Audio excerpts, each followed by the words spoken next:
Sveiki visi, su jumis sveikinuosi, aš Raudonasis Lapinas ir šiandien jums parodysiu, kaip susikurti Minecraft'o serverį, kaip įsirašyti 1.21.5 paper varikliuką ir parodysiu du būdus ir parodysiu būdą, kaip viską padaryti, kai jau turi Redfox Cloud serverius ir Redfox Cloud planą ir antru būdu pabandysiu imituoti, ką reikia daryti, kai tu, neturi Redfox Cloud serverio, o pavyzdžiui, galbūt turi kažkokį ten kitokį serverį arba pasidarėjai ten kokį nors naminį serverį, jeigu pasidarėjai naminį serverį, turbūt šitos pamokos nežiūrėsi.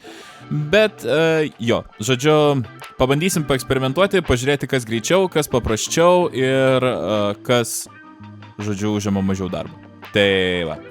Jeigu patiks ši pamoka, būtinai paspausk mygtuką patinka ir prenumeruok Redfox Cloud kanalą. Nuo dabar nieko nelaukiam ir keliaujam mokytis ir pasižiūrėti, kaip čia viskas veikia. Gerai, tai yra du būdai, kaip tą padaryti ir pats pirmas, mano mėgstamiausias, tai viską daryti per Redfox Cloud ir jūs net galite pabandyti suskaičiuoti, kiek ilgai man užtruks tą padaryti ir jūs pamatysite kaip greitai. Tai keliaujam į naršyklę, atsidarom Redfox Cloud, spaudžiam prisijungti, jeigu neturim paskyros, spaudžiam registraciją, susikuriam paskyrą, jeigu paskyrą jau turim, spaudžiam prisijungti. Prisijungus keliaujame į paslaugos, žaidimų serveriai, Minecraft hostingas. Štai čia pasirenkam, ko mes norim, Light ar Pro. Iš esmės šitas dalykas veiks tiek su Light, tiek su Pro, bet aš rekomenduoju Pro. Pasirenkam, kiek norim gigabaitų, pasiemam kokį norim laiką, spaudžiam tęsti. Jeigu turim nuolaidos kodą, įrašom nuolaidos kodą. Ir viskas. Apsimokam, bum, turim serverį, tuomet keliaujam į paslaugos, aktyvuojam savo serverį. Ir viskas, štai jūs turit savo serverį, dabar tik belieka įsirašyti 1.21.5 versiją.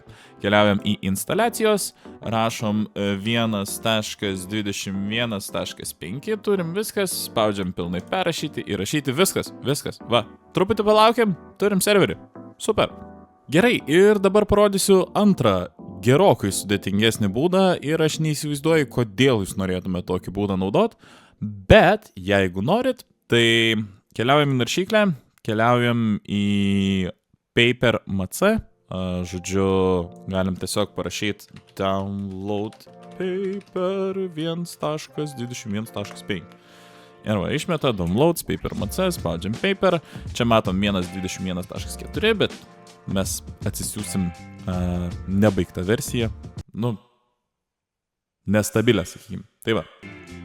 Tuomet įsikeliam ją ant darbalūkio, tai pasidedam kur nors čia, tada susikuriam naują aplankalą, čia parašom serveris dabys. Gerai, keliam serverį čia, atsidarom, tada rekomenduoju persivadinti serverį į kažką paprastaus, geriausia tai server, aš 21 dar dadėsiu ir bus taip. Toliau, vėl keliaujam į naršyklę, keliaujam į Minecraft oficialų puslapį ir nusikopijuojam šitą eilutę, arba nežinau, susirandam iš bet kur kitur šitą eilutę, bet aš rekomenduoju iš Minecraft'o.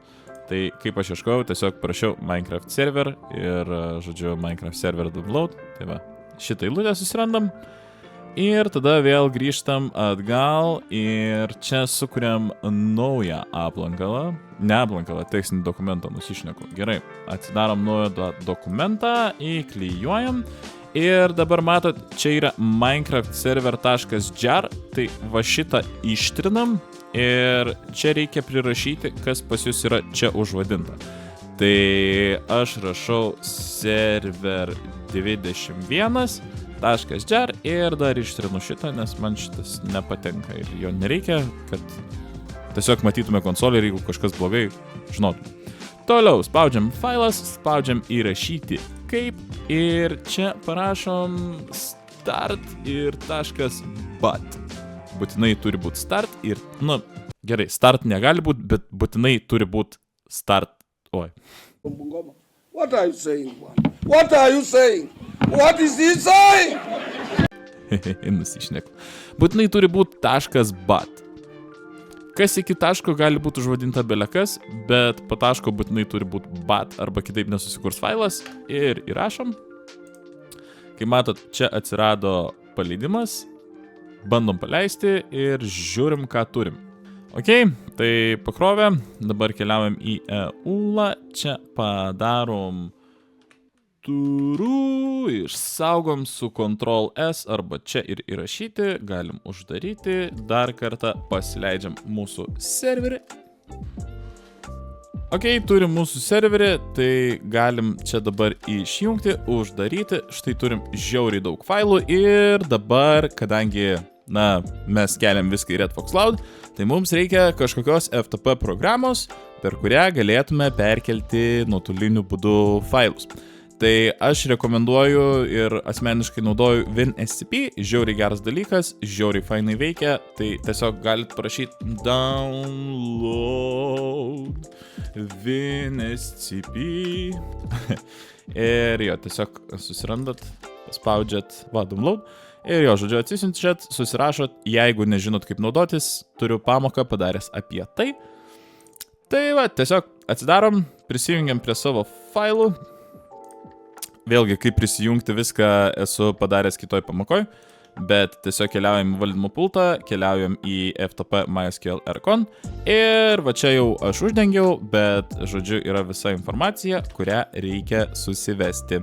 Ok, aš jau prisijungiau prie failų, tai dabar tiesiog atsidarom čia ir nusikopijuojam ir padedam čia. Ok, gerai, tai paskutinis dalykas tam, kad mūsų serveris veiktų, tai kodėl aš pradžioje ir užvardinau, tai tiesiog server java versija .jar. Nesu tikras, ar 1.21.5 naudoja 21 versiją, galbūt jau 22, bet pabandysim, to sužinosim, tai keliaujam į mūsų Redfox Cloud valdymo pultą. Ir čia aš esu atsidaręs konsolę, tai spaudžiam įjungti. Ok, matau, serveris pasijungė, 21 Java versija, viskas tvarkoj, preparing world ir jo, super, viskas, turim serverį tuo vadinamuoju sunkiuoju būdu. Ok, tai kaip matot, nėra jokios net kalbos, kad Redfox Cloud variantas, pats pirmas variantas, kurį parodžiau, yra 100 milijonų kartų turbūt greitesnis negu antras, kurį teko daryti. Ir aš tikrai, žinokit, pasistengiau daryti viską greitai. Aš tikrai bandžiau. Tai jeigu jums patiko ši pamoka, būtinai paspauskite mygtuką patinka, būtinai prenumeruokite Redfox Cloud, jeigu mane žiūrit kur nors kitur, būtinai paspauskite širdelę ir sekite Redfox Cloud.